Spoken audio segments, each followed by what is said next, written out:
the entire time we're like, oh, Odysseus is the smartest man alive. I'm like, this is the smartest man alive? I was He's like, a fucking idiot! I'm thinking Penelope's the smartest man alive. Right. I'm like, this guy sucks, dude.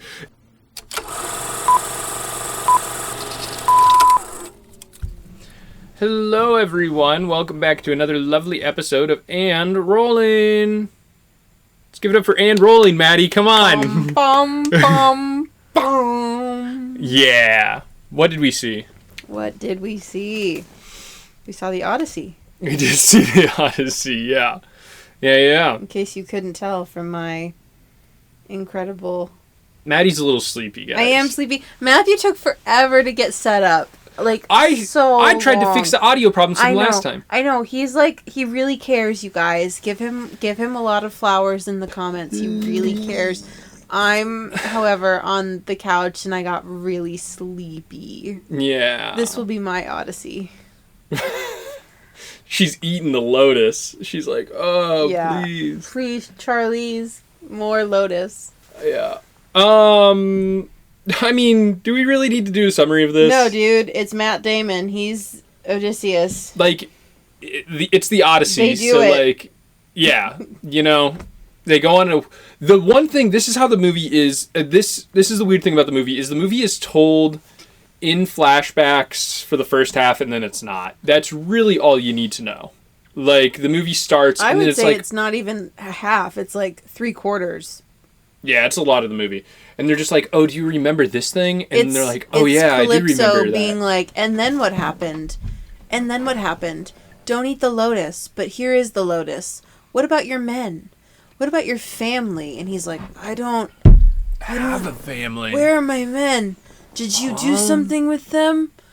And then she's like, here's the lotus. He's like, you told me not to. That part, truthfully, I was like, okay. And it's just this for 7 years. I know. Kill me. Yeah. It's, Also, like, I've never seen Calypso depicted in such a desolate... Like, usually it's like she's this... In some ways, she's this big temptation of, like, a tropical island, and you imagine that to be very lush. And, like, you imagine her to just be, like, very beautiful and very, I don't know, like, cared for. And instead, she's in... like a weird fishnet, and she lives in a hut, and there's like nothing on that island. Yeah, well, apparently, like where everyone's like, oh, like he's actually banging her and everything is apparently like later additions to the Odyssey, or like later stories to the Odyssey, and like they say that Odysseus has children with her and everything, which apparently isn't in the original like Homeric poem and stuff like that. He has a relationship with Circe as well. They have children. But not in the original. Well, what is the original? Right, Homer's exactly. writing stuff that's like this would have been like so common. Like it would have been like Johnny Appleseed, you know, and how like there are different legends and like I don't know. Well, yeah. It's not like Homer sat down and was like, and this is the definitive version. Because Homer wasn't even real, so... But you know what I mean? Yeah. Like, oh my god, there's this Jennifer... It's not like someone's in charge of the canon. There's this Jennifer Lopez movie, and she plays this, like, single... Maybe she's a teacher. I actually never saw the movie, but her student becomes obsessed with her, and he like... kind of stalks her. It's maybe a dark romance. I'm not totally sure. Yeah. And there's this very wake up. I know. I'm really trying. It's like, what do they do at camp? The rise and shine and give God your glory, rise and shine. I am doing my best here. I came up so ready to record, but that was hours ago. It was maybe 15 minutes. It was not 15, maybe a half hour. Anyway, this kid famously gives Jennifer Lopez a book, and she goes, oh my gosh, a first edition Iliad. That's crazy. First edition? Yeah. It's so funny. Whoa. Yeah, that is crazy. And it's not like a scroll. It's like a bound book. I mean, it's just like... Are you guys so stupid? Like, what is this? Anyway. First edition of the Iliad. So. That's hilarious. Yeah. Actually. Yeah. That, like, popped back up because of the Odyssey. Have you seen the scrolls in Herculaneum and how they've been able to decipher them and stuff like that? Do not cite the deep magic to me, witch. Okay, sorry. God. I know. Sorry, Tom Hiddleston, Pompeii documentary watcher. I mean, I just started that last night. I've been knowing about the Pompeii Herculaneum scrolls. Yeah, I know that. I'm just saying, like, you know. Yeah, no, you're really into it. It is a special interest of mine. I remember being maybe like 9 or 10, and there was a lecturer who came to the library, and we went because we were going to go see the Pompeii exhibit that was coming to the Museum of Science and Industry.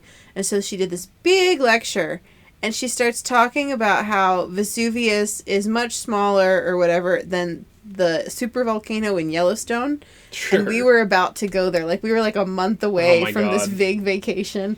And I remember like sitting there and being very interested, but also being like, I'm in danger. And my parents, like, you could tell they kind of had made like a tactical error. The Yellowstone supervolcano is like, from what I understand of it, is the biggest like PR fail from geologists known to man. Like, everyone's like, if this thing explodes, it's gonna end the world. And it's like, but it's not all going to, like, spew out in one giant plume that's the size of the state of Wyoming.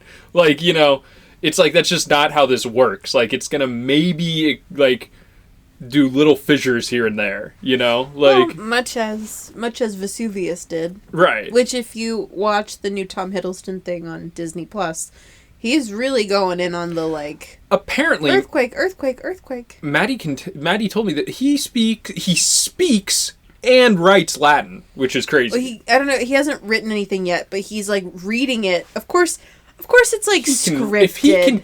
If he can... I know it's scripted, but if he can read it, he can write it. Like, all you know... I'm saying is that man has many skills, and acting isn't maybe even the most interesting or the best one that he has. Yeah, I totally agree with you. Yeah. Yeah. So this movie happened, and yeah. What are your thoughts? I don't know, because I feel like there's multiple thoughts, there's multiple things that are going to happen. But what are your, like, overall thoughts, I guess? I mean, overall, like, I love a Greek myth. I'm a Delaire's book of Greek myths kids, and then a Percy Jackson kid. Like, huge Greek myth fan. As I've said many times before, Greek myths pretty much got me through college. Like, my participation grade was mainly just me explaining references to Greek mythology. We told that to your uncle one time, and he was like, "That's incredible." Yeah. And he was like, he like looked at his kids, and he was like, "Remember that." You're like, okay. Like, yeah. I was like, I've told that to many people. Because it's just easy points. Especially if you're at a school like we were, where participation grades was like maybe 15% of the overall grade. Like, you had to be participating. And... Which honestly, I actually found to be really easy in college. In high school, I was, like, struggling. But then I got to college, and I realized that, like, no one has anything fucking interesting to say. I just didn't always love having to be like... And this is my interpretation of this. You know, like, I don't know. Yeah. They were easy points that I made the most of. Very true. So anyway, all that's to say is I do love a Greek myth. I liked this one a lot. I liked the style of it. I enjoyed the pacing for the most part. It's a long movie, but it doesn't necessarily feel that long. I mean, the Odyssey is long. Certain exceptions. Yeah. That maybe we've already spoken about. I feel like this movie was very well made. I think that there were serious issues with this film, in my opinion. And I think that the core of that, in my opinion, is the Odyssey itself. Like, I don't think that the Odyssey is an easy or very interesting tale to adapt. Because it's just vignettes. I think it's actually more suited for a TV show. 100%. It's episodic. You're right. Right. And, like, Troy, the movie Troy, that too, you could, like... The thing is with Troy, though... Troy, it's easier because there's really a defined, like, opening, middle, and end. And, like, they changed enough of it. Like, they changed enough of the movie Troy to where it's like, oh, this is a modernized version of the Iliad. Yeah. Like, and you're like, okay, got it. And, like, there's, like, great epic tales. And they also aren't, like, it's not 10 years. It's, like, a month, maybe. Like, that's the vibe that you get from that movie. You know what I mean? Mm-hmm. Like, it's not like, oh, this 10-year-long war. I don't think it's a month. I think it's longer than that. But sure, it's not... Yeah, you know what I mean. It's not this, like... Yeah, they really do want you to feel the time in the Odyssey. Because it's important. Yeah. Yeah. I think that, like... I think, too... Let me put it this way. I've seen people that are like, this is the best movie of the year. No way. I think people were going into it just deciding it was going to be. Yes. You have a very respected male director. Bingo. You have a big cast. Mm-hmm. You have, like, I think that people are wanting to reward projects that put in hard work, that aren't just in front of a green screen, that are doing practical effects. Like, look at, like, Wicked. And obviously there's a lot of, like, cult around Ariana Grande and Cynthia Erivo, but also people were making a big deal about the practical sets, the practical effects, like, all of that stuff. Yeah. So I think that's certainly part of it. Agreed. I think that this is definitely the biggest spectacle of the year. And I also, like, can you really imagine a world where I would say the film bro lights were going to see this knowing it's Christopher Nolan and not love it? I don't really see that happening. So true. When people are it like... It could have been dog shit, and I still think they would have, like... You know what movie I think is dog shit and people just seem to adore is Interstellar. Like, everyone's like, oh, Interstellar, oh, like, I'm getting hard just thinking of it. That's not like a recommended movie for me with my... No. Good. I'm, like, afraid to recommend it to your father, honestly. I fear he will enjoy it quite a bit. I think he's seen it. And he doesn't talk about it, which is good. Yeah, but he likes more of the historical, like, this actually happened. Yeah. But he really liked Dunkirk. I think that Dunkirk is really good.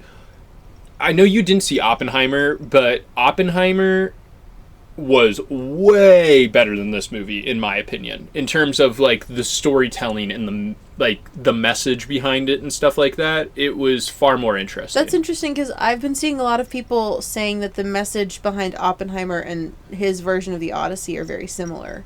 Of, like, when Oppenheimer realizes that he's completely changed and, like, taken away some of the humanity that we deal with, that we, like, on a basis are accepting. And then when Odysseus says that he's the sea people, like, he and his men have continued to break Zeus's law. We will fucking talk about that shit, too. But... There were some moments where we looked at each other and were like, oh my God. No fucking way. Well, okay, so Oppenheimer, I felt, was more... Like, I think that with Odysseus, it's more of, like, a personal thing, and it's like, oh, like, if you break the laws, like, yeah, Zeus's law, in this case, like, basically just the societal contract that you sign, like, then, like, everything breaks down, blah, blah, blah, blah, blah.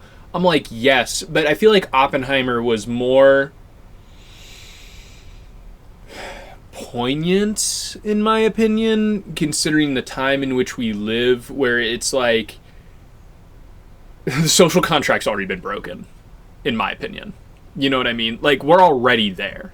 Like, Oppenheimer's like, oh, it's unleashed, you know? And in this one, it's like, well, what if we do break it? And I'm like, it's already happened. The social contract's broken. Like, you know, it's a time of chaos. Get ready. You know, that's kind of my thing, is it's like he's looking back and it's more of a reflective piece instead of like a, hey, like, yeah, get it together sort of a thing.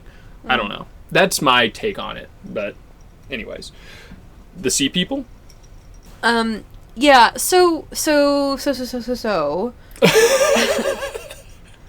Sea People, like, in a lot of the history, so I watch a lot of documentaries and like things of that nature, and the sea people are like things that are like that's a group of people that historians note are emerging in towards the collapse of the Bronze Age. Like they do show up, they do cause chaos. They're, you know, they're really like the Vikings of the Bronze Age. They don't really know who they are, right? Yeah. You don't really know where they're coming from, but they are kind of terrorizing that part of the Mediterranean. It is ludicrous to me that they would not have, like, that they're just using the names that the archaeologists are using for them, you know, like, that the Egyptians are using. Like, it's just so funny to me. That to me was actually less egregious than Matt Damon saying our age of bronze is collapsing. I think that was Anne Hathaway who said that. No. What did Anne Hathaway say? She goes, our age of bronze? Like, she says something like that. No, that's Matt Damon. That was Matt Damon? I thought that was Anne Hathaway. I don't think so. I thought she was, like, bawling her eyes out and, you know, like, our age of bronze. You know? Anyways, someone says it. It's just so... It'd be like at the eve of the internet being like, our age of the printing press has come to an end. Yes. Like, it's so stupid and, like... Oh, just so annoying. It's so zoomed out of the whole idea that this is a time that he's actually living, that he's only like 45 or 50 and he's living in this world, but he's like, our age of bronze. Like, for all he knows, they've always had bronze. You know what I mean? That's the thing. And, like, he doesn't know that something's gonna come after it. In the way of, like, we have no idea how we're, like, what the future's gonna... do you know what I'm saying? Right. This is something that we have labeled as like present day people. Yes. Have labeled for the past. And like there will be people 2,000 years in the future who will label this era as like something that we'd be like, what? I could have maybe thought that line slapped if it was one of the gods who said it, because it's like, oh, they know. Yeah, they're omnipotent. Yeah, or if there was like a Cassandra character and she said it, and like that would have actually slapped. That, truthfully, would have gone hard. But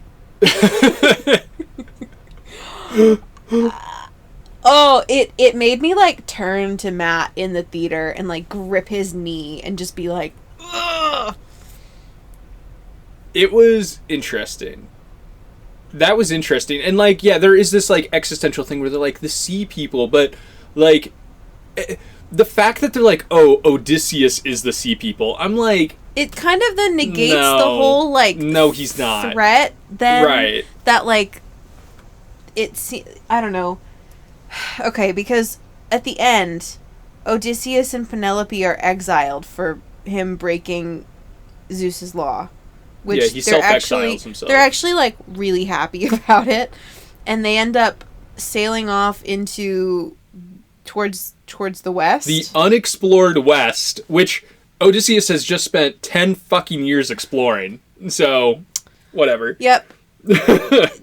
They're gonna chase the sun, go west, which is what Penelope suggested he do when Agamemnon came to...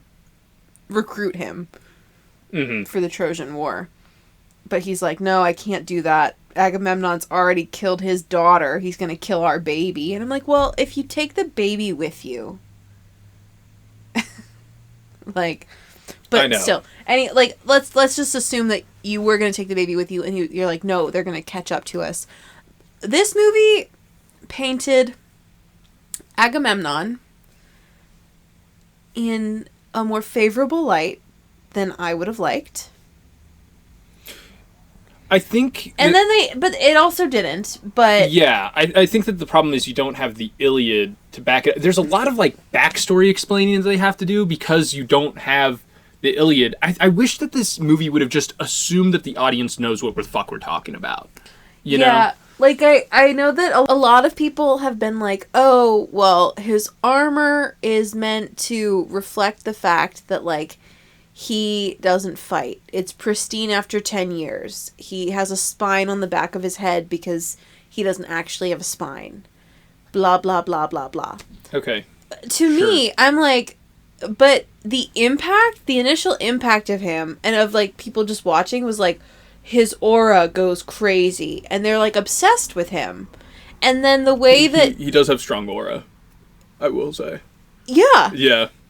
And then the way that they, like, present him in the underground, or, like, how Menelaus says his story and tells about, like, his wife killing him, and it's like, yeah, I think that if you know that story, she'd do it again. Pow, pow, pow. You know what I mean? Like, yeah, every right to exact revenge from this, like, freaking loser who killed her child. Right. No, exactly. And, yeah. There were just some, so there's been a lot of retellings of Greek myth in the last 10, 15 years. You have Madeline Miller, who did Song of Achilles, and then Circe, and then you have some other people, like Jennifer Saint something, who did Ariadne and Atalanta, and actually, I don't like those. I don't recommend those, but there's just been a lot. And I don't feel like the feminist retelling of things really made a strong appearance in this movie. I don't think it... You get some. Yeah. You get some, like, when Anne Hathaway's like, that chair hasn't been empty, I've been sitting on the throne for 20 years.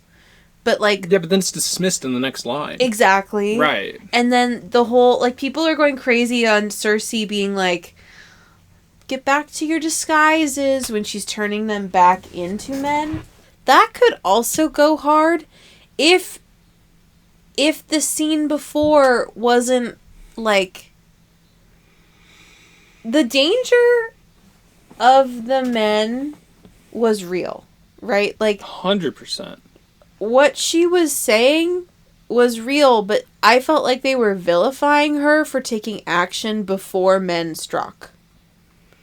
Yes. And then they made her look a little, like, I don't know, foolish maybe? We've only seen it the once, so I could go back and watch it again and be like, actually, I changed my mind.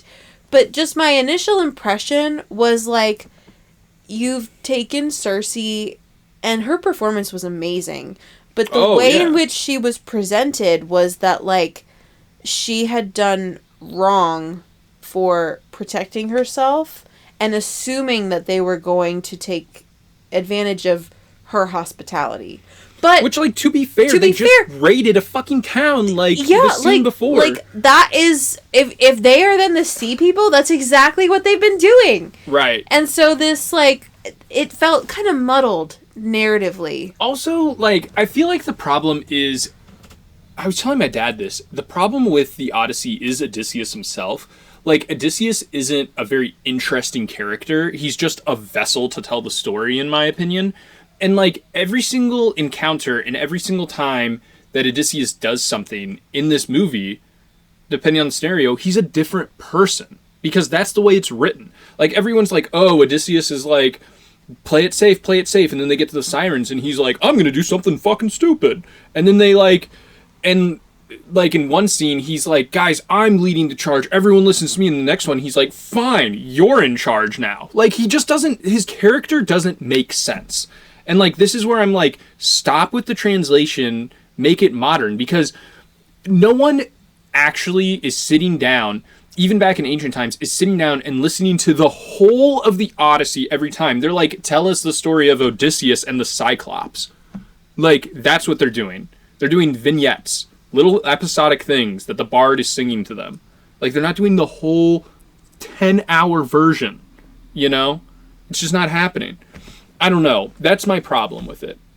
I want to finish the thought that I had, and then can kind of go. Keep finishing. So this whole preoccupation with Zeus's law, to me, again, is, like, not translated for an audience that isn't in, like, a deeply patriarchal society like ancient Greece. Yeah. In that So Zeus's law, if we're following this logically, Cersei has been living there for God knows how long, right? Right. And it's clear that, yes, men have been there for years and years and years, probably predating the Trojan horse, the big break with Zeus's law. And she's been, like, dealing with them that entire time. They've been breaking Zeus's law any time that they can if it's a woman. Like, Zeus's law only applies to other men in this realm. I think that... And, like, the reason that Penelope has to keep up the pretense of, like... It's... The Penelope part of this is really interesting to me because in some ways, like... It's a matriarchal moment because it's whoever then marries her becomes the next king. Like, they're not going to let Telemachus become... the next, they're not going to, like, let him take over. But then, like, their rule is solidified through Penelope. She's, like, a big exception. But no one ever sees it like that, of, like, oh, the throne is passing through her in some ways. But she's only able to keep them at bay because of this hidden male figure. If it were to come out that Odysseus had died, it would become a free-for-all. And it would be whoever can get to her first. You know what I mean? And it's just like, without this male presence, which we see with Cersei, and if, like, Calypso had been on her own and he had had more men, Zeus's law didn't exist in the first place. It was only for other respected men. Well, and I think that, like... Helen basically says that to Menelaus when he's like, I raised 1,000 ships for her and all this stuff. And she's just like, why? Like, I made a decision and you didn't respect it, basically, And that is so messy in and of itself, just like mythologically speaking. Like, did Helen choose to run away? Aphrodite promised her to Paris. Did she have a choice? Like, what was going on there? There are retellings where Helen is kidnapped. There are retellings where she really does love Menelaus. So there's a Hindu epic called the Ramayana. Yeah. And I've had to read it. And, like, I've read, like, the air quotes OG one and stuff like that. And basically, like, it's kind of the same vibe. Like, this Rama is a king. He's, like, the descendant of, or he is Vishnu, basically. Like, he's one of Vishnu's avatars. And so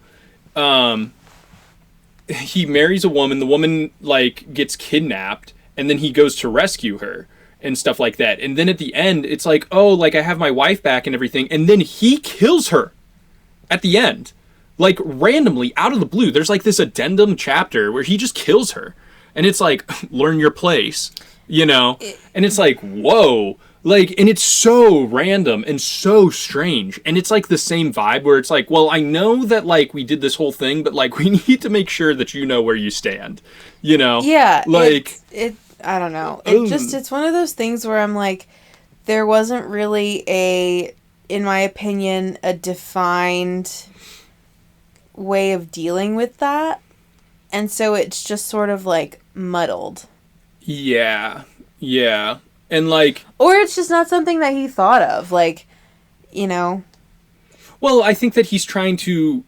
This movie is so strange because, like, it is trying to stay loyal but not at the same time. It's like, just pick a lane, I'd be like, either make it, like, quote-unquote loyal to the original, which is going to seem, like, incredibly misogynistic, because it is... or just retell it for a modern audience, which is what you're doing. Like, you're doing that. And I feel like he just doesn't commit all the way to that, which is frustrating, Yeah. That's my take on it. So, but, yeah, I think that this movie... So, first off, I thought that Hamish Patel, who plays... Odysseus' second in command, and I can't think of his second in command's name. I didn't ever know his name. Well, I learned it afterwards, I looked it up. I thought that he did a really, really good job, and in my opinion, was probably the best performance in the movie. I thought he did a great job. Yeah. Like, I was so locked in with him. Like, I don't know why people aren't talking about it more. And actually, I think that Matt Damon, this might be the worst acting I've seen from him. And I don't know if that's because of the character and the writing, or because of something else. But, like, with Matt Damon, I was like, he just seemed very one-dimensional until The Sirens was the best acting from him in the movie. Like, I know he's just, like, screaming or whatever, but, like, I thought that I was like, oh, like, he has emotions. And 2, when he gets back to Penelope, I was like, oh, that's interesting. But everything else I thought was very, like, okay. I was not seeing Athena's favorite.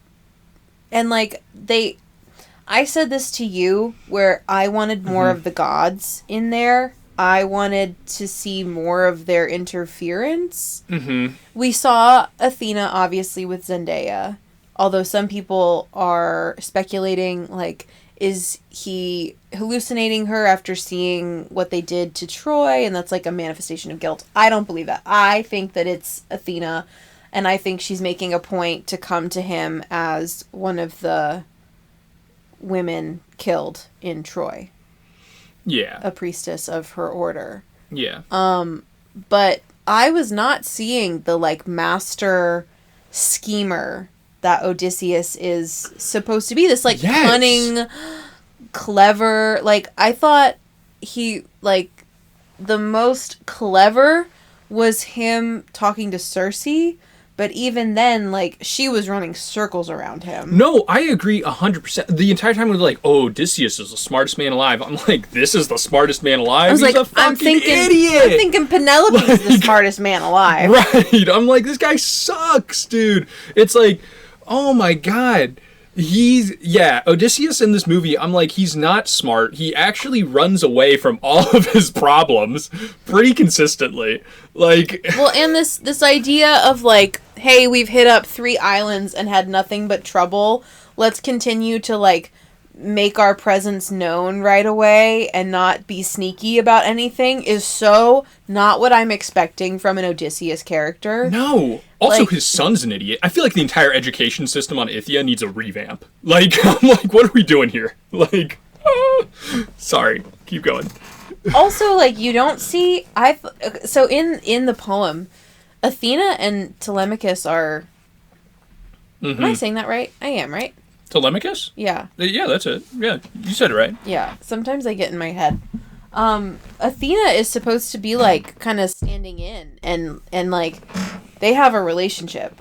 Right. You don't see any of that. This movie has this weird thing where it's like gods... They say it at the beginning, they're like, gods exists and myths are real. But then the gods, like, aren't in the movie. The whole point for them is, like, any person could be a god. Right. But then no one is, except for potentially the priestess that begs for Odysseus's forgiveness in Troy. I'm obsessed with this idea that, like, Christopher Nolan thinks of these men as being so venerated and smart, but then haunted by their choices. And I'm like, if you're that clever and smart, shouldn't you be, like, looking ahead? I'm kind of like, yeah, next. Like, everyone's haunted by their choices. Like, you ever have those... We have these flashbacks all the time where you're, like, on the train, you look out a window, and you're like, oh my god, that embarrassing-ass thing I did when I was 8. Like, you know? Like, yeah. I don't know what to say. Yeah, but I'm like, you really didn't consider that sacking a city, being let in and sacking a city was going to have repercussions? You didn't think that the atomic bomb was going to have repercussions? Right. Right. Like, come on. Well, and that's where I think that, like, Oppenheimer is more interesting, is because you see the lead up to him before he develops the atomic bomb, and he's like, the Nazis are killing the Jews. Like, we need to stop this. This is the antidote. And then when they're like, we're going to drop it on Japan, and he's like, oh, I don't know about that. And it's like, we can use this on anything. And he's like, oh, okay. And you see, like, the lead up to where he's like, didn't think through all of his decisions, and that's what makes it interesting. In this one, the decisions have been made for the most part. I got a little, and this sounds like I didn't like it. I had a good time. I know. I'm like, my criticisms of the movie are not like, oh, I hate this. But also, I feel like you guys wouldn't be entertained if we were just like, and it was great. Great movie, guys. Great time. So we're really digging deep and giving you what you want, which is contentious ideas. Wait, I was talking. Keep going. He's like, I'm so tired of being on this beach. I want to go home. Okay, so you decided that the sacrifice of Troy was worth your son and daughter and wife. Like, and now you're kind of taking it back. Like, there is something twisted but romantic about, like, I'd burn the world for you. Mm-hmm. But you don't get that intensity from him. You get it from Anne Hathaway. Yeah. But Matt Damon is like, yeah, he really does not want to be himself anymore. It's almost like he's suicidal. Mm-hmm. No, he basically is. Well, and there's like, the problem with this adaptation too is there's like old stuff in it, like honor and fate and like things like that are coming into play. I love a grappling of fate in a myth and in a retelling. Sure. But I don't feel like this one did much with fate, actually. No, but it's like there's inklings of it where it's like he like because when he goes to the underworld he gets the prophecy and everything and it's like you're gonna lose everything and he's like no I won't and it's like but he's already it's gonna happen, you know, and like he's like oh like he deals with it for the 7 years with Calypso and he's like but then he gets back. This is the problem with I guess that I'm getting at is he gets back home to Ithaca and he's like fuck all that shit, I'm gonna kill everyone. It's like what happened here? Like, he's just a different character. He's a different person. He was this person, now he's this person. Something else like that didn't make it into this one is this idea that the underworld was so war-heavy. I believe in the myth, he sees his mom. I think you're right. Who died waiting for him. And yeah. That's their farewell. Is right. Her in the underworld. Yeah. And yeah. Also, yeah, like, the underworld... Yeah. Yeah. Also, explain to me how they ever outrun anyone. They were so slow, and then getting that boat off the beach, like... Oh my god. No way. No way. Dude, they get on the beach, and they're like, we need food! Oh shit, and then they don't get any food. I'm like, you guys ran out of food a year ago. Like, with how much you need food. Like, you're not stopping anywhere that has any food. And what are your rations? Yeah. Like, yeah. What are your rations? The atrophy from their muscles from not getting any nutrients has got to be like they're just skin and bones at this point. Like, hey guys, you got any food? Like, what is this? It's just funny. Like, this is why it's like, it's a myth. It's made up. It's a story. Like, it's so it's so out there. It's like there's no way, but like they don't treat it that way. It's like I don't mind them not treating it that way. Like, I can suspend disbelief. I really love the sets, and the sets are great. Like, I love the Ithaca Palace. I will say this: when they were in the underworld, I was like, "That's Iceland." Yeah, that's true. That's Iceland. Yeah, I more mean the interiors. No, the interiors are great. I could not believe that Benny Safdie was Agamemnon. When he takes off his helmet and he's got his poofy little hair, I was like, you look so silly. I thought that it was like Charles Melton or something. Mm-mm. No, Benny Safdie. That was crazy. That was wild. Yeah. Yeah. Uncut Gems. Uncut Gems. Yeah. Yeah. I know. It was, yeah. That was a little ridiculous. What did we like about this movie? Yeah, so we liked the sets. Love the soundtrack. I love the motif. The soundtrack was really interesting. I mean, like, there's a reason that everyone's parodying. Yeah. You said it. Got it. You had it. Had, like, a stroke there for a second. You did. Yeah. The, like, bow pluck. Yeah. Because that was epic. That was really cool. That fight scene did go on a little bit longer than I was anticipating. And the swords! Get the swords! The spears! The shields! Hold on. We need to talk really quick before we go deep into what we like. Robert Pattinson in this movie. so good at being an asshole. So good at being an asshole, and also, like, the biggest wuss I've ever seen in a movie ever. Like, he's literally just telling people what to do, or he's, like, hiding behind a pillar, and he's like, get the shields, get him. And he's like, get the swords, and he just tells people what to do.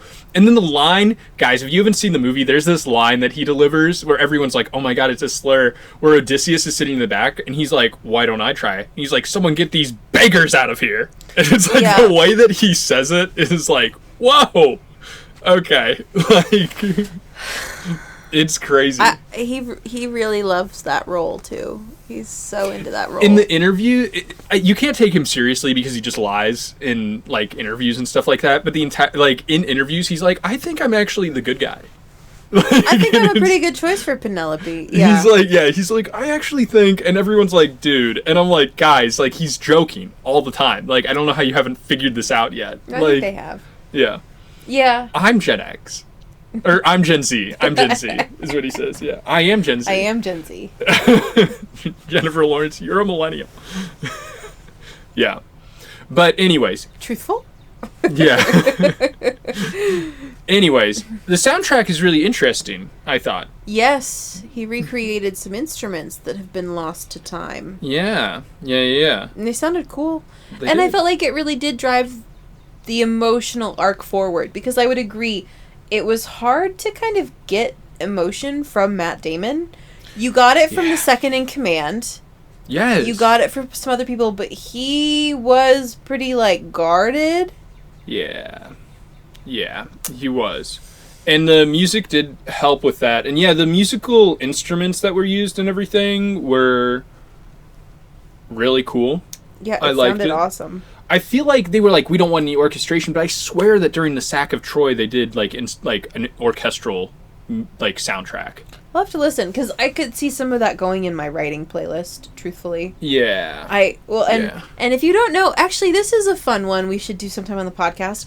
Matt and I like to, on long car rides, pull up YouTube videos of different film scores, and we try and guess, like, what, you know, you have, like, a snippet. It's like those two girls who do that podcast where they guess music and stuff like that. I don't know the podcast. They're like film buffs. They actually talk about how one of them pointed out how the theme for the Sirens is actually the same melodic tune, accidentally probably, from "Oh Brother Where Art Thou," which is another retelling of the Odyssey, but it was the KKK theme. Oh! And she's like, hear me out, I have clips, and they play it, and it's like, it's a different key and everything, but it is like the same pattern, and it's a little bit faster. Interesting. And you're like, okay, interesting. Well, and there's a subsection of the internet for Epic the Musical, which is like a TikTok musical. Yeah. And Odysseus in that one does like, I'm just a man. And people find that to be like really similar to the bowstring. Yeah. But they aren't exactly the same. The intervals aren't exactly the same. No. They are somewhat similar in like their arc. Yeah. But they are not the same. Right. Yeah, nothing's the same, but they're similar. Yeah. Well, some of these Epic fans, they're like 17 years old, and they're like, oh my god, he stole the music. They're like convinced that everyone... Yeah, welcome to music copyright law from here to the end of time. Like, you know. Anyway, it was definitely a notable part of the film. Just the way that the music... I mean, obviously their goal is always to, like, mesh it with the movie and with the characters and everything. But this one in particular, because of the added, you know, we're making sounds that you wouldn't normally hear. Yeah. I think it did lend some gravitas, considering that they were in American accents and using more casual language. I didn't care about that stuff. I didn't either, but I just think that if you were to have like music that didn't sound somewhat ethereal, it maybe would have been more noticeable, like a juxtaposition of like more modern speaking but ancient visuals. Yeah. One person that I wish... So Travis Scott plays the bard. Great job. And I wish that there was more of him in there. Yes. Because I was like, when he speaks, it's like, oh, this means something. And, like, I could see that being a thing where, because, like, he basically, like, slams a stick and he goes, a war, a trick, like, a general, and, like, a man, and, like, he basically just says things, but then he doesn't actually say any of the story, and I wish that he would, like, say a little bit of it, and, like, these people are listening a little bit. He was going to sing a song of Odysseus, like, in the world, like, oh, this happened 10 years ago, he ended the Trojan War. Yeah. And he's abruptly told not to sing that song. But yes, I agree, I wish the bard would have had a bigger role, and even could have been one of the gods, you know, like, to then travel around different places and reappear. That would have been interesting. Yeah, that would have been really interesting. I agree. I wish there was more of that. But, I really love the set at Pylos. At Pylos? The temple where they're reunited. Yes. Thought that was super cool. The temple was super cool, and I was like, oh, that's actually... I don't know much about it, but from the temples I've seen and stuff like that, I'm like, that actually seems kind of time period accurate. For a movie that's, like, not time period accurate at all, that felt kind of time period accurate, which was interesting. It definitely captured, like, a feeling of ancient religion. Yes. Which you don't get a ton of, really. For, like, the amount that we're obsessed with Greco-Roman media, you're not really getting a ton of, like, ancient religion depictions.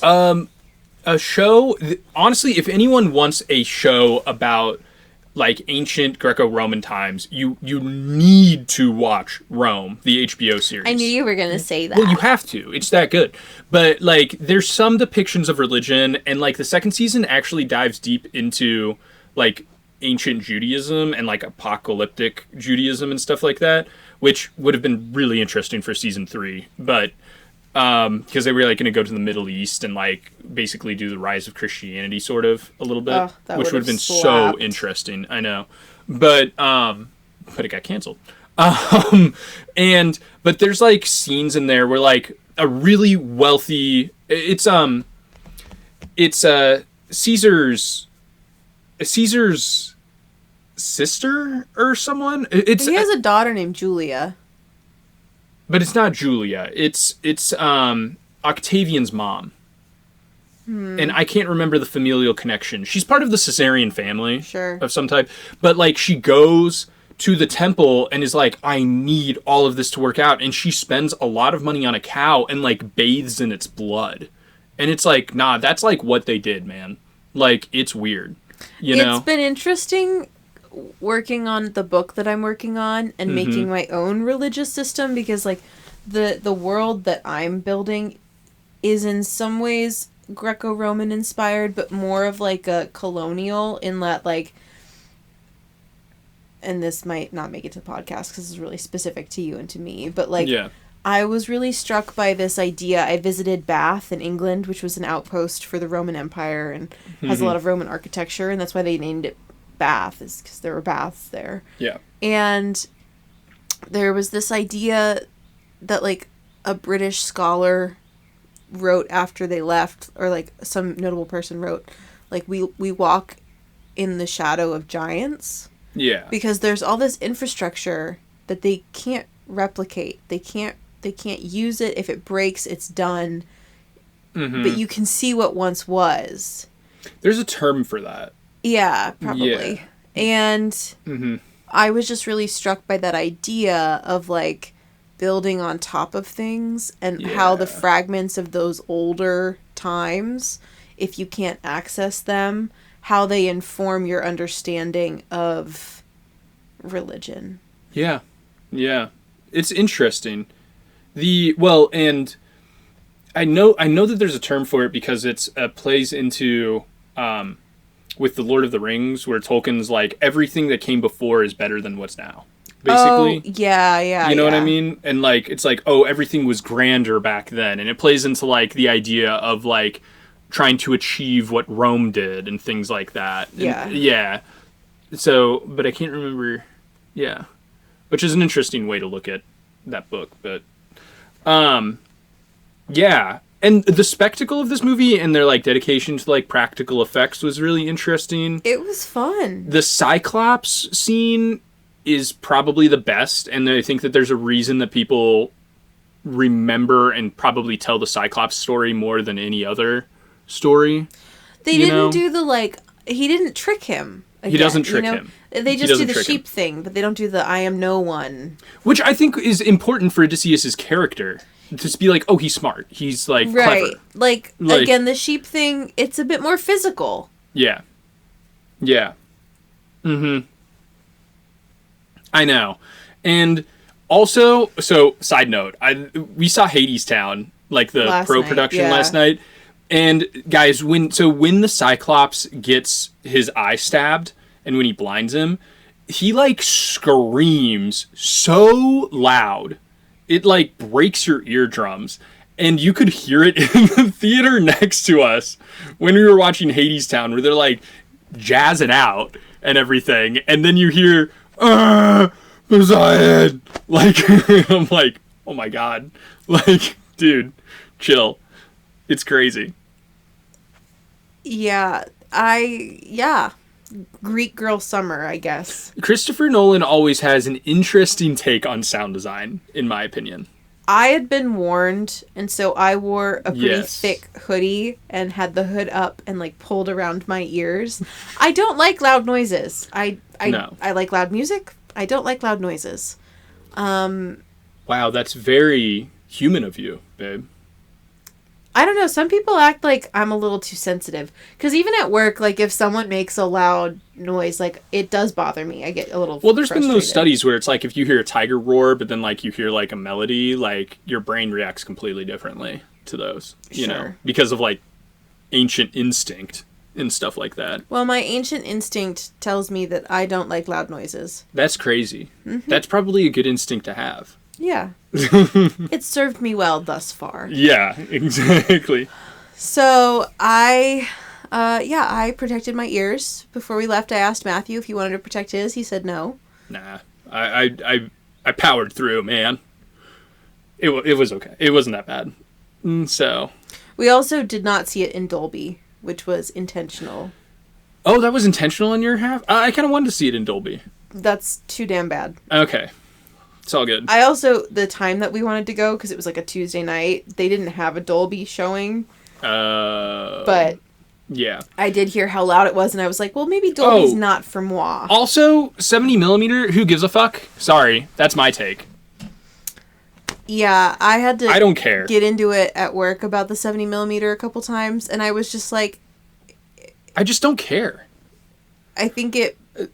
Yeah, it's cool. It's a gimmick, though. It is a gimmick. It's totally a gimmick. Well, and it's like I saw people talking about this where it's like, well, what do you think about IMAX? Like, what do you think they should do next? And they're like, well, the company's bankrupt. So, like, you know, like, what are they going to do? Like, who knows? Like, and also, the CEO of IMAX, look him up. He looks like Peter Pettigrew from Harry Potter. He looks like the slimiest. His eyes are like, and he's got like a little rat face. It's crazy what he looks like. Oh. Yeah. Yeah, I see what you mean. He looks, okay, hear me out. Uh-huh. He looks a bit like, yes, who you're talking about, but what's this guy's name? Okay, yeah, he looks like Peter Pettigrew crossed with John Lovitz. If I had your job, I'd kill myself. Yeah, he does. Yeah. Yeah, 100%. Very distinct look. Mm-hmm. 100%. Yeah. Ooh. Yeah. Wow. What? Just... Him? Yeah. It's scary. It's scary. But yeah, no, it's totally a gimmick. I don't feel like I missed out on anything. If anything, I wish that all theaters had Dolby sound in them. It's better. And that means more to me than... And, like, better lighting systems and visual... And, like, audio systems than any sort of, like, you're missing out. And, like, I don't care to see the top of Agamemnon's head helmet I don't care to see the top of Agamemnon's helmet. Or Tom Like- Holland's curly hair. Like, yeah, it's there. I know it's there. Right. Like, It's kind of like I don't those feel like I'm like emotionally TikTok missing it. videos where they've used AI to expand the screen into a vertical format. It feels like the Wizard of Oz where they're like, it's gonna be in the eyeball thing in Vegas. Oh, And yeah. I'm like, who cares? You know, Allie went to go see that. Allie saw that? Yeah, because she was in Vegas for that work trip. How'd she like it? She was like, "It was the Wizard of Oz." Right. She thought. I think she thought it was cool, but it's like, yes, Okay. Yeah, it's like, okay, like it's still the screen still stops. the screen still At a stops. The certain story's point. the same. Yeah, Right. Like, I'm sorry. Like, you can film. Like, if you can show me. You can show me an image of a beach, and you can make it super long, super short, but if no one's doing anything on it, it's just not very interesting. I think that film bros need a way to perform Justify their film bro-ness. Like, yeah. and there's a spectrum of film bro. You know, it's not like, oh, everyone's the same level of film bro. But Yeah. anyone even on the spectrum, Mm-hmm. they've let me know. I'm aware. It's true. I think there's only one person I know who has not actively mentioned it to me before, who is a film bro. Really? Name names. Chris Locke. Oh, yeah. Yeah. Yeah. Yeah. He's really subtle. He's like about a it. really nice film bro. He's like really chill. He's Yeah. like even because when we saw Project Hail Mary, he was like, oh, like someone was like, what do you like about 70mm? And he was like, oh, I just think the colors look a little better. You're like, okay. And he was like, yeah. Yeah, no, he's Okay. he's like maybe the chillest man in the world. I was like, hell yeah, dude. Yeah, no, very true, very true. But like, and I like that he's turned Lissa into a film bro as well. But Yes. she's also not an annoying film bro. yeah. But like, also to be fair, like, In my opinion, girl film bros aren't annoying and can't be annoying. well, they're not. They're definitely not annoying. Yeah. Yeah. In my opinion, like when we saw Project Hail Mary in 70mm and then we saw it in digital IMAX, I was like, this feels the same to me. Like, I didn't notice a difference. I did. You did? There were crackles on the screen with the 70mm. Well, right, yeah, but besides that, I'm saying, like, in terms of, like, besides, like, the actual physical film aspect of it. You know, if you had me go back to back, sure, I'd probably notice more. But I'm not. I did those weeks apart. Right, I'm like, are you seriously telling me that on my OLED TV it's going to be, like, somehow, like, magically different than what I saw in the theater? Like, I don't think so. I'm a little sensitive to this because there was like a whole conversation I was a part of this week where it was like, well, yeah, but I'm going to see it in 70mm. And it was a little bit of like, I'm better than you. Yeah, and it's like, what are you talking about? Right. And I was just like, well, in it's a movie. It's Right. a fucking movie. It's just a movie. And honestly, like, yeah, Chris Nolan's great. I'm a woman. He doesn't do it for me. I feel like it's those people that are like, well, I read all my books. And I'm like, congratulations. Like, I have to do other things. Like, and so I listen to them. I'm like, definitely, sorry. well, in that way, I am like, I think you do understand it better when you read it. Like, there's Sure. some connections. Like, I just know when I listen to a book, I don't remember it as clearly as if I sit down and actually read it. I definitely space out sometimes when I'm listening to an audiobook. But it is like, sometimes I just want to get through it. But if you were to ask me, like, is reading an audiobook still reading? Yes. 100%. Anyway, 100%. we've, like, diverged from that you thought the Cyclops scene was, like, the most impactful. I thought the physical, like, the practical effect that got me the most was them turning into animals. And her, like, smoothing their faces. That definitely grossed me out. That was insane. I was in my seat, like, ugh. Yeah. Like. and, like, the noodle that, like, turned into almost like a brain stem or something. Yes. That was crazy. Yeah. No, that one was, I was like, oh, this is gross. Ew. Icky. Icky. Yeah. Definitely icky. But no, I mean, like, you guys should see it. It's a good movie. Yeah, it's not one that, like, I think... If you don't see it, like, don't let anyone shame you. You know? Yeah. Yeah. I was just gonna say, like, I don't know if this one's gonna go down in, like, history. I feel like it's a moment. I totally agree. And people will like it, and people will use it for high school classes. Yeah, they'll definitely use it for high school classes. But I don't know that it's, like, cultural. No. Well, and also, like, I know that this movie is going to get Oscar baited to the end of the world. Like, this movie, I could see this movie winning Best Picture just because, you know?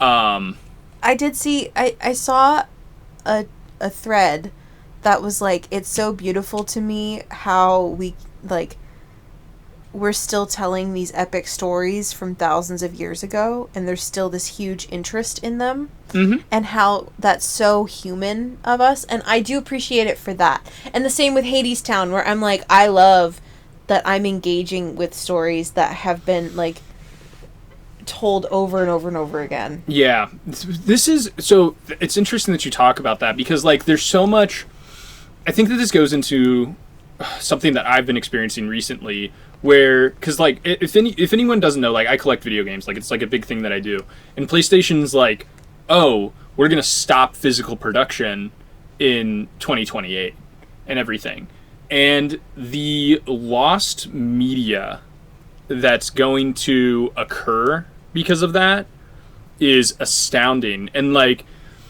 I mean, you think about, like, how many stories we have preserved for the last 500 years just because of the printing press. Like, without the printing press, so much would have been lost. And then the stories that we have been able to preserve from antiquity is astounding, to say the least, with how many have been lost. And, like, people making references to books that we have no idea, you know. And 2 of Shakespeare's plays are lost. Right. We just don't know where they're at. And then, like, I think the thing that's really interesting to me is to, like, go back and think about how, like, there's stories from, like, the beginning of humanity, like, millions of years ago that are, like, lost, you know? And, like, will never be retold again because there wasn't a way to preserve it, you know?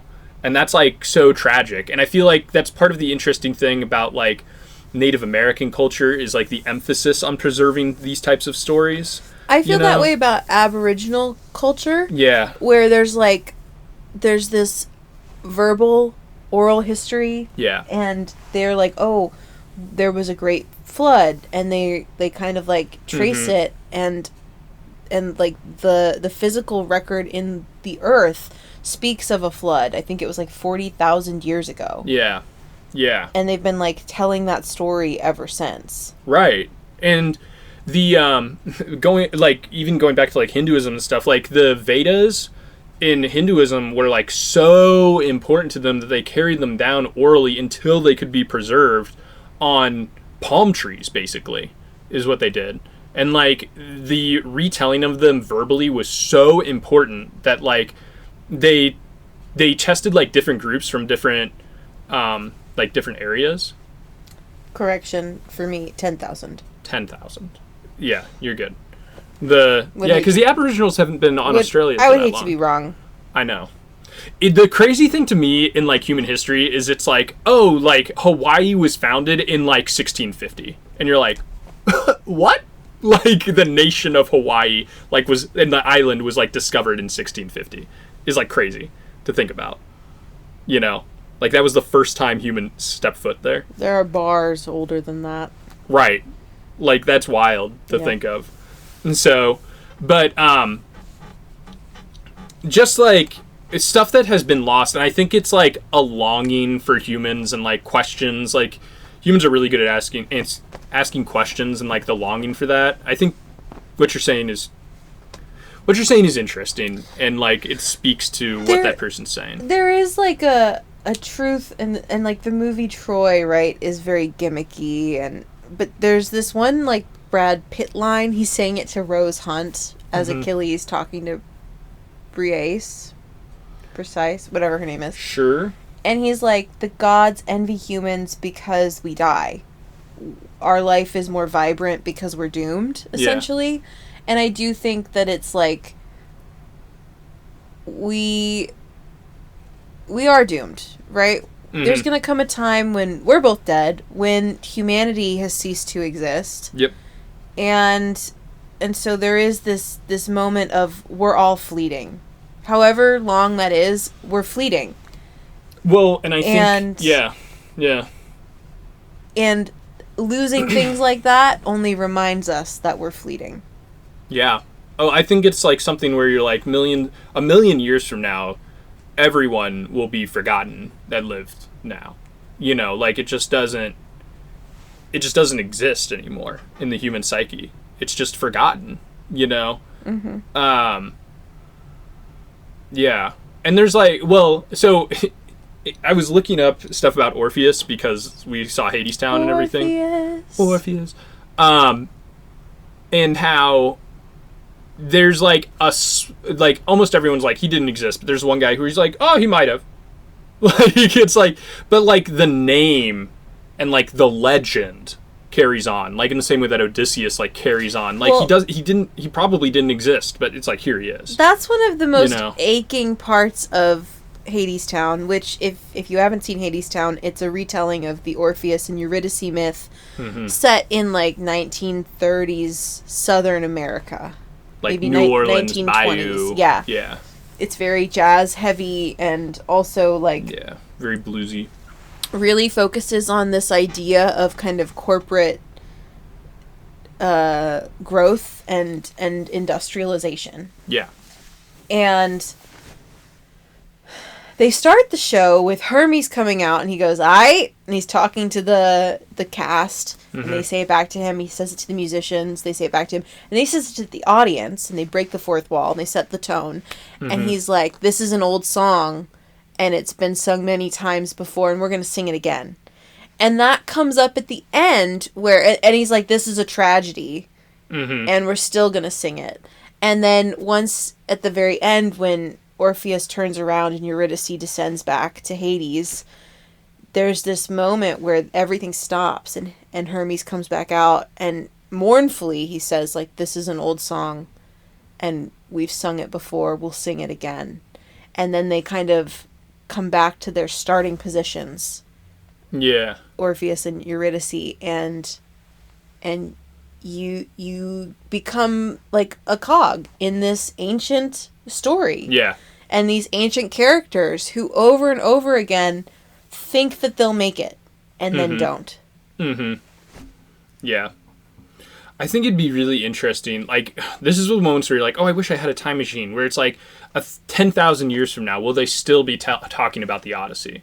You know what I mean? It's like, you have to assume that they will. But... Well, and this is the funny bit. I only just learned that Dune, Paul Atreides, is supposed to be descended from Agamemnon. Yeah. Yeah. Yeah. And, well, and, like, yeah, he's... That's why they couldn't cast Timmy Chalamet. He'd be like, look, my bloodline. The... Genes are strong. Genes are so strong. The, well, yeah, because, like, there's, like, I mean, talk about, like, parallels and everything. Like, the fall of Agamemnon is supposed to be, like, the fall of Paul Atreides. Like, he starts this massive war and causes just civilizational collapse as we know it, basically. And, like, that's what Paul does. Which they haven't, like, which is what happens in the third movie. But, like, you know. Yeah. So, what would you rate this movie, Maddie? I think an 8. I'm thinking like a 7. I was thinking a 7, but then I really did have a good time. Yeah. So... I was worried because I was thinking 7, and I had heard so many people that were like, it's amazing. And then I saw that, like, the critic consensus was like 7, and I was like, oh, okay, cool. I'm good. Like, yeah. I think, like, if I didn't enjoy myself, if I didn't like the subject material as much, it's probably a 7. But I liked the subject material. I liked getting to watch it. Yeah. I had a good time. It was a great movie. And if you want to see it, go for it. If not, it's okay. And we will be back briefly to describe some audience interactions that we had, but we can't do it at this very moment. Oh, we do need to do that. Yes. I forgot.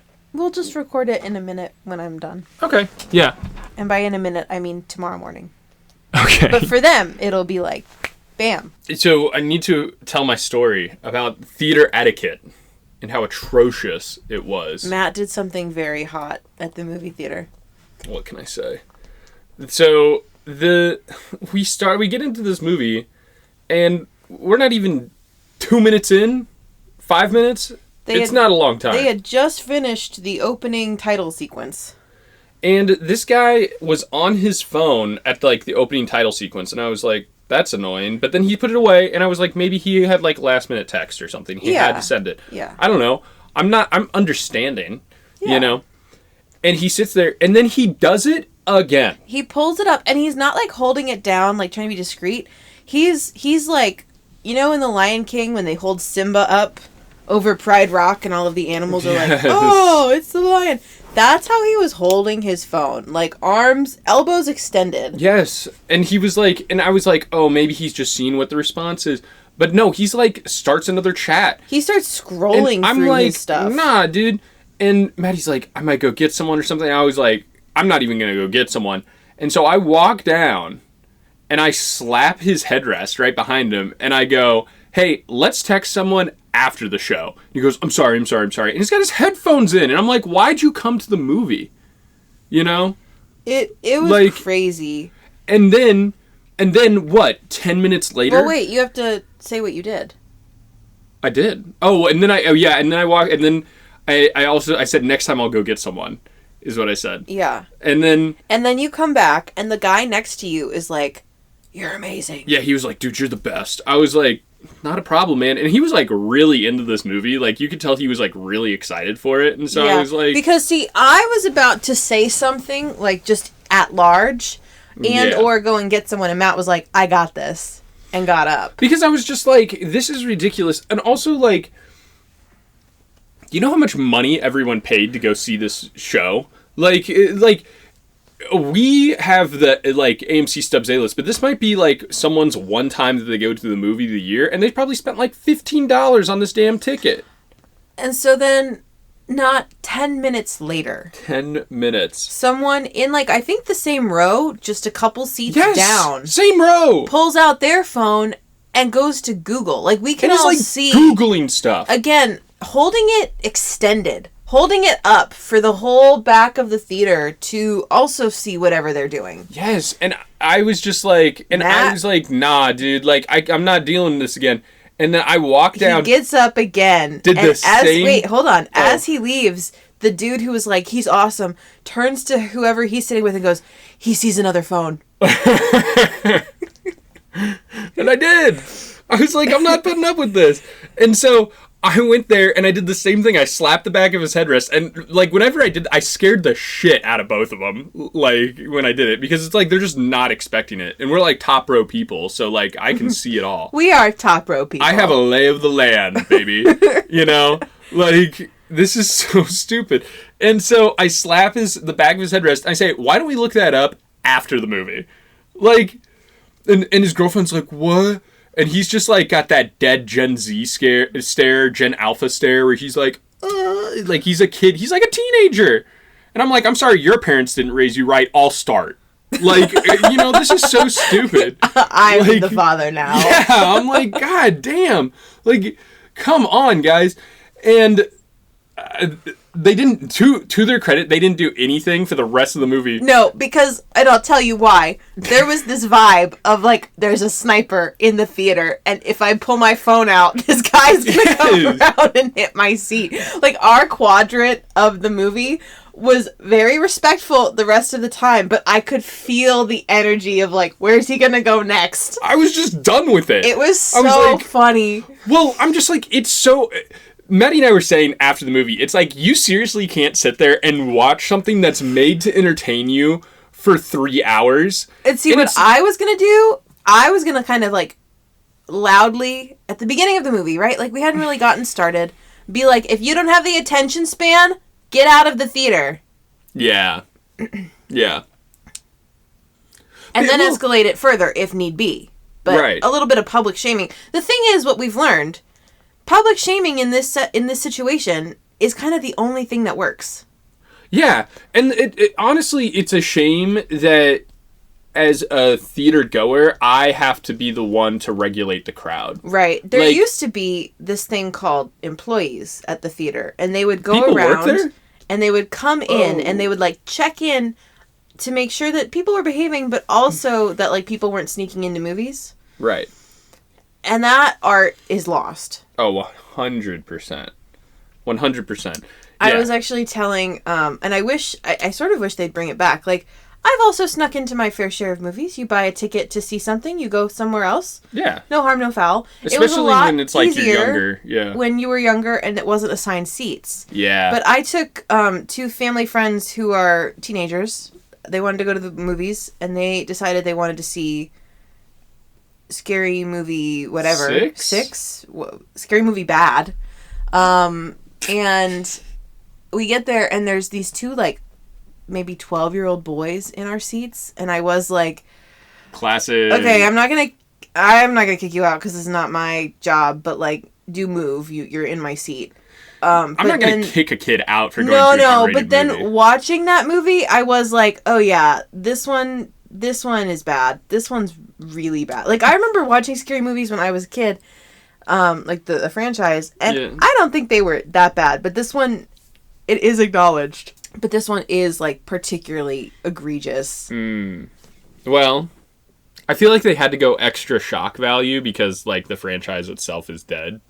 You know? It should stay dead. Like, we're not gonna, because you didn't see it, but it was actually atrocious. It was, like, anti-woke nonsense of, like, they were making some jokes that were just ugly. Crazy. Really ugly. And, yeah, they wanted to see it. They're both in their late teens. Their mom knew, whatever, but I was like, this is not a movie that I ever want to watch. Yeah. And I hate that I have to spend 2 hours here. And the funny part was they went from like, oh yeah, we want to maybe see Toy Story 5 or the Minions movie, and then we landed on that one, and I was like, dang. Ew. Either of those other ones would have been actually far more enjoyable. I don't know about the Minions. No. But you did not see Scary Movie 6. It was... It was like... Yeah, but I have seen the first Despicable Me, which is apparently the best. Matt, it was like walk out of the theater bad. It was like lynching joke bad. I hear what you're saying. I'm saying I didn't like Despicable Me. You could make it through. I saw Despicable Me and then How to Train Your Dragon back to back. I mean, that's a crazy double feature. On a bus. Oh, that makes sense. Yeah. And let me tell you, How to Train Your Dragon, that movie on that bus changed my life. I don't know if it changed my life, but I was like, oh my god. In watching Despicable Me and then watching How to Train Your Dragon enhanced the How to Train Your Dragon experience, because you're just like, wow, that was awful. I need a palate cleanser. And it's like going from like egg whites to like the most prime rib steak you've ever had. Like the most amazing dry rub. So good. Okay, so egg whites, if that's Despicable Me and that's the Minions movie, you're going egg whites to dog shit. Wow. There you go. With the Scary Movie. So. Okay. There you go. I think you would have walked out and been like, yeah, maybe Minions would have been the better choice here. Fair enough. Yeah. Anyways, that's the Odyssey, everyone. Let us know what you thought of the Odyssey. Well, actually, I'm not done. You're not done? I'm not done. I had dinner last night with the girlies, and we were talking about what you did in the theater. Okay. And they were like, oh my god, out of everyone I know, Matt's the only one with the energy to, like, do that. And I was like, right. It was amazing, first of all, because, again, I was going to say something, and you were like, no, I've got this.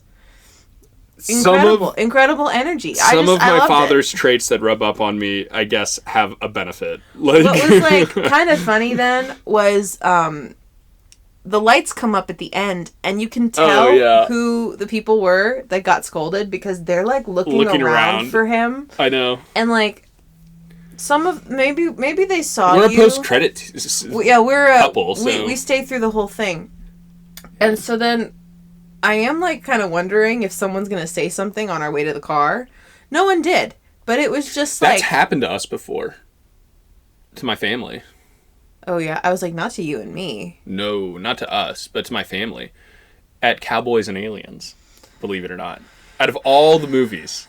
But it was like even more egregious. Some guy right behind us answers his cell phone, talking. Like, straight up. Having a full-on conversation. My dad turns around and he goes, can you not during the movie or whatever? And the guy started freaking out on him. And my dad was like, I'm just going to go get someone. Went down, got someone. And the guy was like, and the employee was like, can you guys just move down to the lower seats? And it was this... Excuse me? I know. And it was like, not us, a couple who was talking on their phone. He was like... He should have kicked them out. I agree with you, but I guess this was his compromise so that everyone was happy or whatever. And the guy goes, well, blah, blah, blah, blah. And then he's like, I guess we got to move. And his wife was like, why are we moving? Like, she had no idea. She was like, I don't get it. What are you talking about? And then the movie ended, we leave, and... This guy literally is on his phone. Like, we're driving away, and he's, like, on his phone, like, eyeing us down. Like, tracking us as we go around the corner and stuff like that. It was actually creepy. We took, like, a weird way home. Because we were just like, we don't want this guy to potentially follow us. So, like, we took the country roads home. Do you know one time my dad, like, passed someone? Or, like, we were driving home from, like, a restaurant, and there was this person who had their, like, brights on us. Okay. And so my dad slowed down, they passed, and then my dad turned his brights on, kind of being like, fuck you, and then they stopped in the middle of the road. Oh. Okay. And we had to, like... Back up? Yeah. Like, That's reverse. crazy. It was really weird. It was, like, really dark, too. I've heard... This is actually a bad story, but I knew... I've heard of someone, I forget who, it's like a family friend of a friend, you know, something like that. But, like, they got, like, carjacked or something because, like, someone had their brights on, they flashed their brights, and then the car pulled behind him, and then at the stop sign, people got out and, like, carjacked him. And I'm like, if I was in that situation and someone got out of their car late at night, I'm driving away. Like, it doesn't matter if it's a red light, like... We're going. Turn right. Turn right. Do anything. Turn. Like, back up and. Yeah, I'm like, we're not dealing with that tonight. Like, and it's like those people.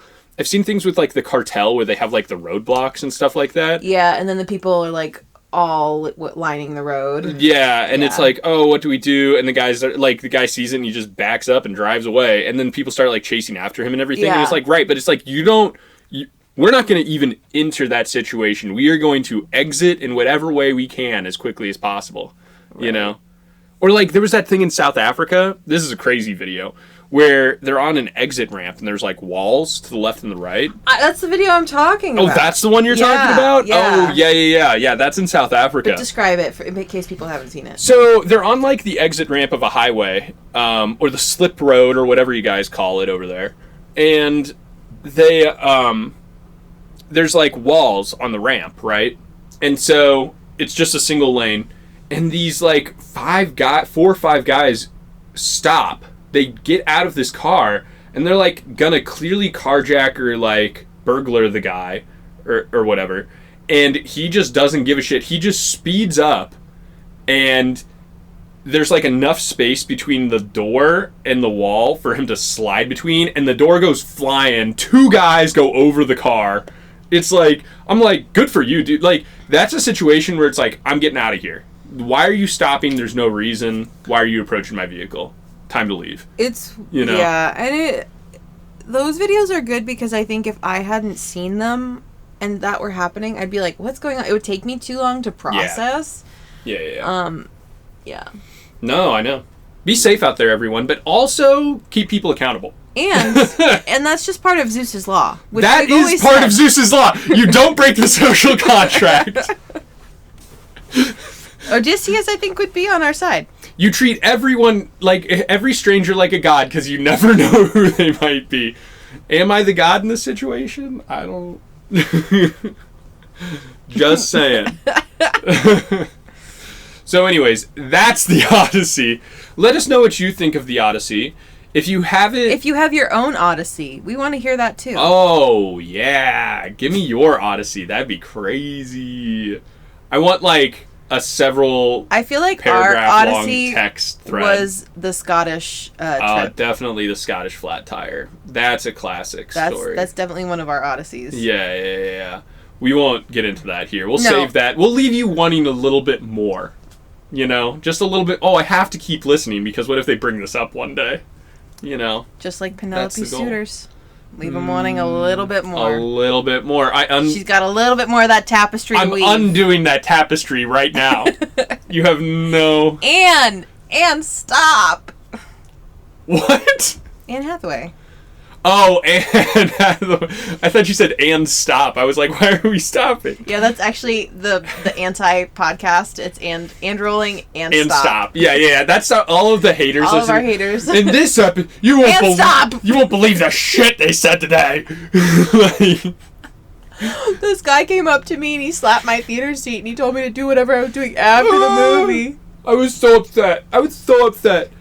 And like, I'm to the point where when we saw The Materialists, which was a bad movie to begin with, but what made it worth was there was this guy talking throughout that chit-chat, and like, I waited too long to say anything. We were like halfway through, and I eventually was just like, stop talking. Like, I went down and I was just like, stop talking. But like, I should have said something sooner. Like, at this point, I'm done. Unless it's like a comedy and people are laughing, that's like the only acceptable time, in my opinion. You might whisper something at some point. I'm fine with a little bit like, oh my god.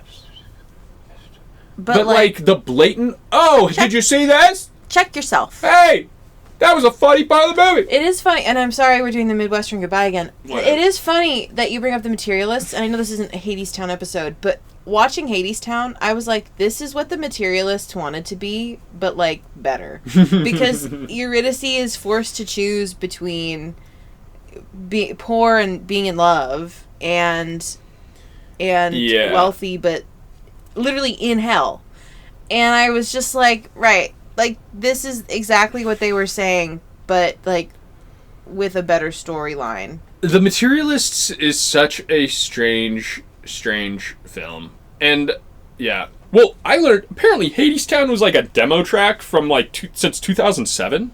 Yeah, it was like a Tumblr thing, and it was really creepy. It was really I heard that into, Hades like, was like Southern Gothic. Yeah, I heard that Hades was like kind of like a mean guy, or not Hades, Hermes. Sorry, Hermes. I haven't listened to all of it, but the clips I've heard have been very like, there was a railroad track, like really whispery, like creepy. Ooh. Well, and I know, like, I've seen, like, clips of the original play, because she reworked it in, like, 2012 with this guy, and he was just like, we're gonna do this whole other thing, or whatever, and it works a lot better, I think, you know? Yeah, I mean, there's still some creep to it, but it's not as, it was really creepy before, from what I've seen. Yeah. It's just interesting to me, because, like, when they were like, we're gonna build the wall, I was like, oh, dude, this is, like, Trump, and then I like learned that it was like way before his time, yeah. And I was like, oh, that's really crazy. Like, it just shows how there was this underlying. I think like the thing about Hadestown is it is way more in tune with American culture than I think people realize. Like, I think people think that it's like a contemporary political thing, which it is, but like knowing the history now, I'm like there was an underlying swell of this shit building up before then. I also think it's an illustration of how cartoonishly evil Trump is. Yeah, dude. And like... Yeah. The fact that I'm like, oh, Hades is Trump is crazy. It's... When, like, that apparently wasn't the intention at all. Like... Yeah. That's the crazy thing. Yeah, like... You know me, I hate Bush, but no one was going around being like, oh, that's Bush. No. Like, Bush had, like... There's always, like... There was the veneer of professionalism and stuff like that. Well... Well, Bush. Really thin veneer there. Yeah, Bush. Spotty veneer. Professional's not exactly the word that I would put. The guy who threw the shoe at him. I love that clip. That clip is so funny. Now watch this drive. Like, what? There's something so goofy about that man. I love the clip where he's like, there's a saying that we have down in Texas: fool me once, shame on you. Fool me twice, shame on you again. Fool me 3 times, shame on me. Like, he just can't get it out, and you're like, dude, like... Again, professional's not exactly the word I would use to describe Bush, but yeah, sure. Slow and steady wins the race for the Bush family. Okay, Jed. Jeff. That's the funniest, guys, that's the funniest thing to ever happen in American politics. That's actually the last funny thing ever. to happen in American politics. If you guys don't know the story, this is the story, because I have to say it, because it's so funny. And we'll end on this. Look it up. It's real. During the 2016 Republican primary, when Donald Trump was honestly dominating everything, which is crazy, but, like, Jeb Bush was, like, the quote-unquote favorite by the media to, like, win everything. Like, everyone was like, I thought Jeb Bush did a really good job, because he was, like, the heir apparent to, like, the Republican Party and all this stuff, governor of Florida. And he was polling, he never had a shot in hell of winning this thing. He was polling at best, I think, like 7% at one point. He was doing so poorly. And, this little kid goes up to him, and he's like, Mr. Jeb, are you going to win? And Jeb hands him a little ceramic turtle. And he goes, slow and steady wins the race. And that's it. And this little kid, it's like a news story. This little kid has this little turtle. And it's like, oh my God. And then like a week later, he's at a town hall. And he's like, I think that we should lower taxes on the middle class. And everyone's just sitting there or whatever. And he's like, please clap. And everyone just starts clapping, and you're like, "Oh man, dude!" It's so. Again, cartoonish is the only word that comes to mind, but yeah, that was probably like the last funny thing that happened. To ever happen. Like, there have been some funny things, but they're marred by just the general state of everything else. They are. It's not to a point where you're like, "Oh, this is funny again." Like. It's weird. It's like what lingers in the background is that, but it's not funny. Not really. Not really. Well, it's like what's happening in the Clacton by-election in the UK right now with Nigel Farage, where like none of the other parties are running against him, and so it's him versus Count Binface, which is like a satire political figure in the country, and you're like, wow, this is what we've come to, and people are like, Count Binface is the guy, and he might win. Like, that's the crazy thing, is it's like, it's gotten to the point where the satire is serious. It's like...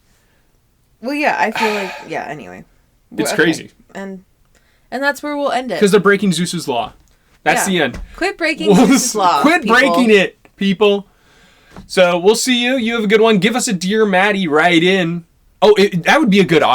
give us your Dear Maddie for your Odyssey. Yeah. That would be great. We'll do a live reaction. Oh my God, we could stitch them all together and make, like... An epic. A mega... Yeah. An epic. Wow. I need your Odysseys, people. There we go. Everyone have a good one. We'll see you later. Bye.